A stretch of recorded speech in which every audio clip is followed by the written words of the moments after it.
iOS 16 is here. Thumbnail. Right off the bat, I've noticed so many new features, even though it doesn't look like it.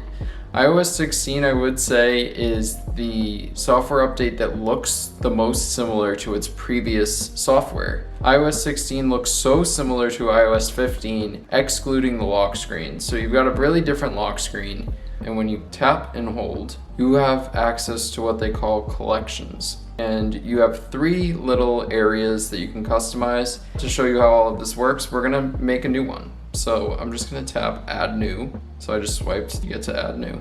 And then you've got a ton of stuff. You've got photos, photo shuffle, emoji, weather, astronomy. I clicked on astronomy and I was like, whoa.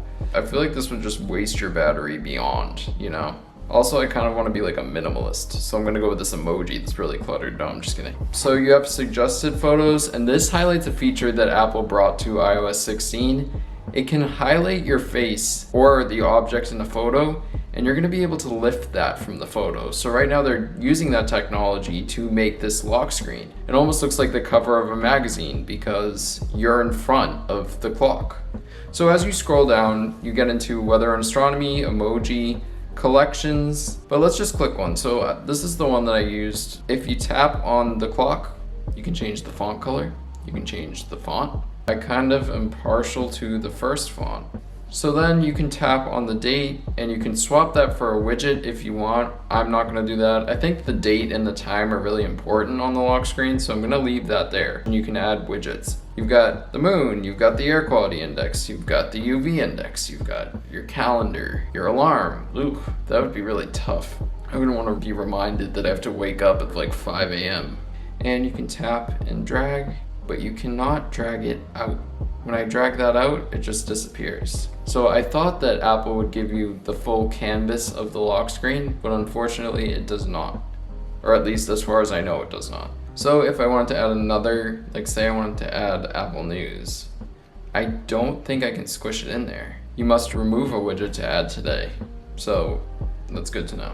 You can tap into the home screen, customize the home screen. And I'm surprised they don't let you do this for the lock screen as far as I know, but you have access to this really robust interface where you can customize a gradient. This blew my mind. I was like, whoa, I love this if I want to go like dark mode, like I'm Batman.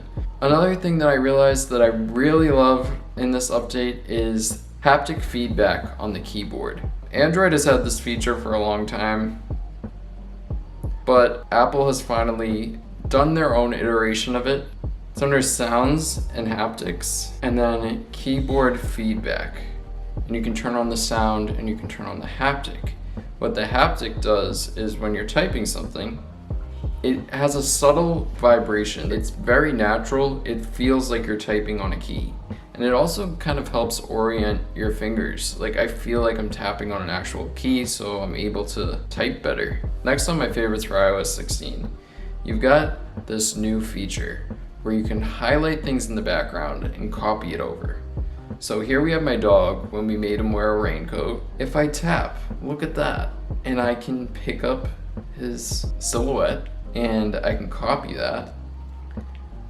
And then if I was to text someone, I could paste it in there. And there's a cutout of my dog wearing a raincoat. I could also just kind of skip all that by tapping share. Another thing I really like about iOS 16 that does involve the lock screen, so we're gonna go back to the lock screen just for a split second, is the music integration. So here I have my New Music Friday Top 5 playlist. If I was to click on a song, so say I was listening to Curious Furious by Willow, or Blue by Jackson Wang, and I go to the lock screen, I realized, and this works with Spotify too, it doesn't just work with Apple Music. If you're playing a song, you can tap on the album art and your lock screen becomes the album art. Now this is where I want to get into something that I was like, you want to be a little wary of what song you're listening to when you have the big screen on. I was on the train and I was listening to this song from my New Music Friday playlist, and then I was also listening to Rosalia's new song, and when Rosalia's new song came on, it was right in your face. When it's like a full screen, like people probably thought this was my wallpaper, and that gets a little awkward when you're like on a train with crowded people and like boom, it's in your face. Like it's like, not that that's a bad album art, it's just not something that I would want people to think is my wallpaper necessarily.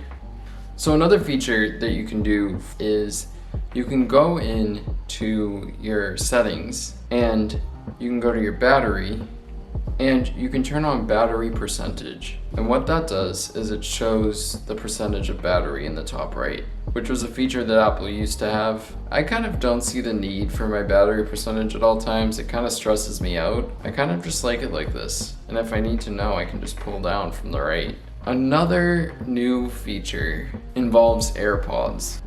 So I've got my AirPods here, and Apple knows that people are looking for AirPods when they're connected and they go into settings. So they added a little section in settings for your AirPods.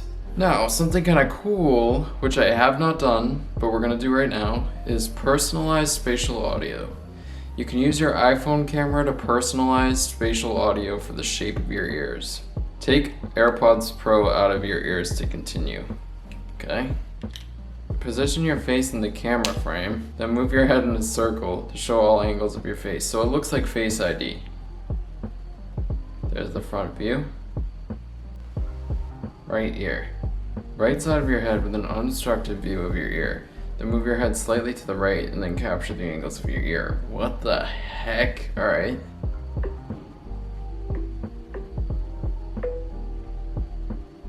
Okay. That was scary. Left ear. Oh. That couldn't have been it. I don't think that worked. Well, I'll set it up later. There's only a few more that I noticed right off the bat. One of them is when you send an email to someone, and if I was gonna say like, hello person, email@example.com, and I was gonna be like, subscribe if you want, please, because I'm a noob. Okay, I'm a moon, whatever. And then if you tap and hold, you can actually schedule emails now. That's a pretty useful feature. In texting also, so if I was gonna text myself, you have the option to unsend texts now. And I think there's a limited window. So I was gonna say, hello, Nico, send. But then once you send it, you can undo the send and it disappears. Pretty cool if you want to go ghost mode on someone if they're not responding to you. And you can only unsend when going to iOS 16 to iOS 16. So yeah, those are some of my observations and things that I really like about iOS 16 so far. I've only had it for a few hours. I've got to say my favorite thing is probably the way that the UI UX looks on the lock screen, but specifically like the music. Highlighting the album art, very nice. However, it gets kind of dicey when it's something that's a little when you're on the train with a million people. And also if it's a guilty pleasure song. Like thankfully this was a Rosalia song, so it's not like a guilty pleasure, but like what if I wanted to listen to like I'm a Gummy Bear song from like 2005? I don't think I want a giant gummy bear. But like I said, you can tap and it goes there. So yeah. Thanks for watching. I'm filming and editing in one day, so it's probably gonna be a little jumbled, but I don't know. More stuff to come. I'm kind of opening my YouTube channel to like more of a whatever I want to post, because that's what I do on TikTok, and that's what I like about TikTok. So that's what we're doing. All right, bye.